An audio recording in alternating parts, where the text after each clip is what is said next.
क्या आपको वाराणसी के पोस्टर देखकर डर लगने लगा था कि कहीं वाराणसी का फर्स्ट लुक वीडियो, जिसे ट्रेलर भी कहा जा रहा है, पोस्टर जैसा मीडियोकर ना हो? फाइनली वो फर्स्ट लुक आ चुका है और क्या वो हमारी एक्सपेक्टेशंस पर खड़ा उतरता है? चलिए जानते हैं। आज हम ब्रेकडाउन करने वाले हैं वाराणसी का ट्रेलर, तो जल्दी से फॉलो कीजिए द BH टिप। तो ट्रेलर शुरू होता है ऐसी फिल्मों के नाम से जिन्होंने सिर्फ भारत में ही नहीं बल्कि पूरे वर्ल्ड में नाम कमाया। फिर एक वाराणसी सिटी का ब्यूटीफुल शॉट जो शायद इस ट्रेलर को एस्टैब्लिश करने का काम करता है।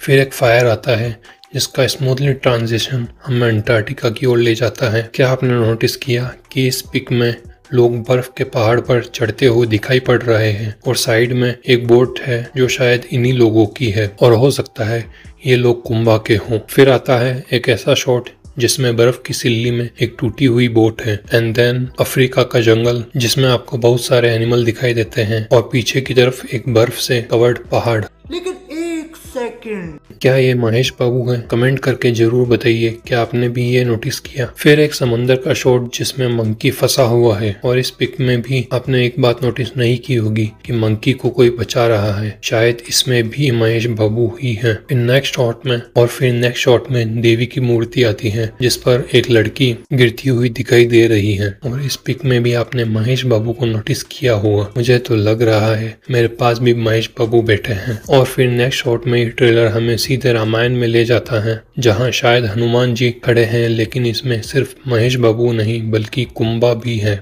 चलिए मैं आपको जूम करके दिखाता हूँ। कुंभा जो एक व्हील चेयर पे चलता है, उसके आगे एक रथ है जिस पे शायद हो सकता है कि महेश बाबू बैठे हों। और फिर आता है रामायण का दूसरा शॉट जिसमें Shri Ram and I think सामने कुंभकर्ण है, उनकी फाइट देखने को मिल रही है। जहां ये शॉट इतनी ब्यूटीफुली बनाया गया है कि लगता है अगर राजा मौली पूरी रामायण बनाते तो क्या ही होता। तो चलिए चलते हैं अगले शॉट पर जहां समंदर से एक लाइट आसमान की ओर जाती है और आसमान में बादलों से एक होल बनता है। इस पिक के साइड में देखेंगे तो वाराणसी दिखाई दे रही है, तो हो सकता है ये भी शॉट वाराणसी से रिलेटेड हो। इस ट्रेलर से एक बात तो साफ है कि विजन काफी बड़ा है जो इंडियन सिनेमा को बहुत आगे ले जा सकता है, लेकिन एक कमी इस वीडियो में लगी वो है VFX जो कि अप टू द मार्क नहीं है। लेकिन SS राजामौली पे शक करने से मुझे शायद पाप लगेगा क्योंकि SS राजामौली पे विश्वास करने के अलावा और कोई ऑप्शन नहीं है और वो हमेशा विश्वास पर खड़े उतरे हैं। मेरी तरफ से इस ट्रेलर को 10 में से 8 की रेटिंग दी जाती है। आपका क्या ओपिनियन है जरूर बताएं और ऐसी ही वीडियोस के लिए सब्सक्राइब करें द BH टेक।